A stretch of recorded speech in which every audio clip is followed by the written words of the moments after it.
Trial finally delivered a verdict, not guilty, adding fuel to a fire of racial tensions flaring across the country.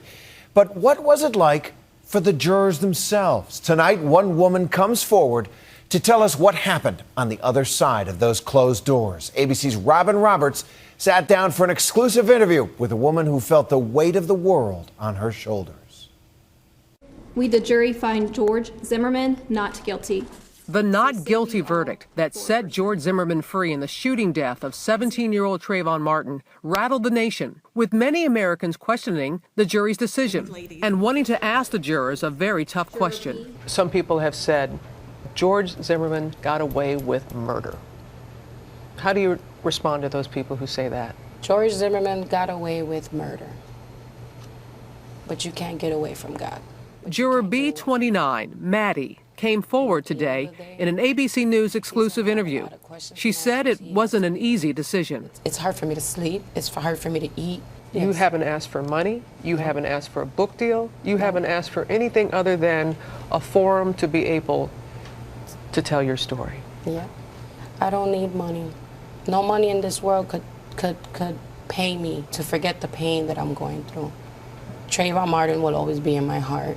But she wanted to talk about the verdict, how the jury reached it, and about what she sees as perhaps a higher justice. At the end of the day, he's going to have a lot of questions and answers he has to deal with. The law couldn't prove it. We just have to believe in the Lord that if he has to pay, he will pay. Maddy says putting her emotions aside and only considering the law was not easy. I stand by the decision because of the law. If I stand by the decision because of my heart, he would have been guilty. A 36-year-old mother of 8 who calls herself a black Hispanic was the only minority on the jury. Since the verdict and the public backlash, she says she has been ridden with guilt. I feel that I was forcibly included in Trayvon Martin's death. The shooting death of 17-year-old Trayvon Martin brought the issue of race in America back to the forefront. After Zimmerman's acquittal, outrage ignited across the country. So how do you respond when you see people who are making this about race, who are saying, had Trayvon not been a young black man, that the conversation would be different? Is it true? That's a question to be asked. Even the president brought it up. There are very few African-American men in this country who haven't had the experience of being followed when they were shopping in a department store. That includes me.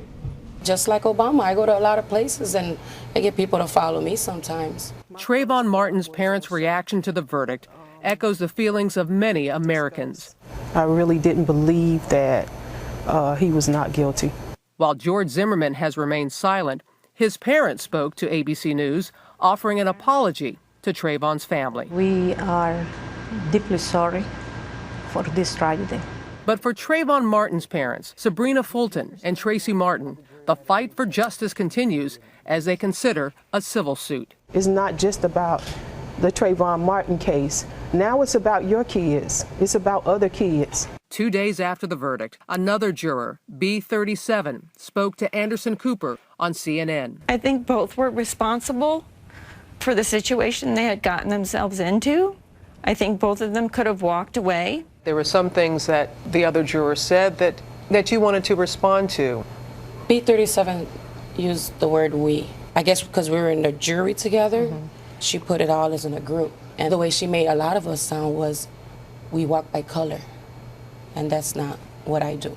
And that was something that a lot of people from the outside thought must have been the discussion in the deliberations about race, about color, but that wasn't the case? It was not the case. In their first vote, B37 told CNN 3 jurors wanted not guilty. 1 wanted murder, second degree, and 2 wanted manslaughter. What was your first vote? My first vote was second-degree murder. How did you go from, in 9 hours, from feeling he was guilty of second-degree murder to not guilty? In between the 9 hours, it was hard. A lot of us that wanted to find something bad, something that we could connect to the law, because for myself, he's guilty. Because The evidence shows he's guilty. He's guilty of? Killing Trayvon Martin. But as the law was read to me, if you have no proof that he killed him intentionally, you can't say he's guilty. What was going on in your mind, your heart? I was the juror that was going to give him the hung jury. Oh, I was. I fought to the end. Do you have regrets that you didn't? Kind of. I mean, I'm the only minority, and I felt like I let a lot of people down. This polarizing case began in a gated community in Sanford, Florida. On February 26, 2012, Martin was walking back to a house where he and his father were staying. He caught the attention of the self-appointed neighborhood watch captain, George Zimmerman, who called police. This guy looks like he's up to no good, or he's on drugs or something. They suggested he stay in his car. Are you following him? Yeah. Okay, we don't need you to do that. What happened next is in dispute, but there seems to be no question there was an altercation loud enough so that multiple neighbors called 911. At issue, who was the attacker? Oh my God, it's someone to be shot. Yes, the person is dead, laying on the grass. Zimmerman fired one gunshot and killed Trayvon Martin. Those 911 calls were believed to be crucial pieces of evidence. Whose voice did you think it was on the 911 call? I have never really paid mind to whose voice it was, because the evidence shows that people's voices change when you're in extreme motion. During the trial, the FBI's audio expert did testify that it is impossible to tell who was screaming for help. During their 16 hours of deliberations, the consideration of a possible manslaughter verdict weighed heavily on Maddy. When you all sent that note to the judge asking for an explanation on manslaughter, what was that about? What we were trying to figure out was manslaughter. In order to be charged, we had to prove that when he left home, he said, I'm going to go kill Trayvon Martin. Her own lawyer, David Chico, says even legal experts would have been confused. And I've thought a lot about it, and I haven't really been able to come up with, with really another charge. Except, I mean, I think manslaughter was a charge that could be put forth. Maddy says she had no idea that the world was watching so closely. Solidarity! After the jury was released, she says she crumbled as the negative news reports about their verdict erupted. I literally fell on my knees and I broke down. My husband was holding me. I was screaming and crying. And I kept saying to myself, I feel like I killed him.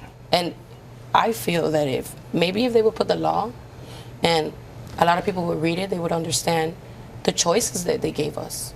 She says the choices she made, she still stands by today. Where do we go from here? My hope is that we stop walking around looking at color. That also seemed the hope of the devastated parents of Trayvon Martin, who have been giving a kind of master class in forgiveness. We continue to pray that, that we'll find peace and strength to be forgiving parents. What would you like to say to Trayvon's parents? I would like to apologize because I feel like I let him down. I didn't know how much importance I was into this case because I never looked at color, and I still don't look at color. For Nightline, Robin Roberts, New York.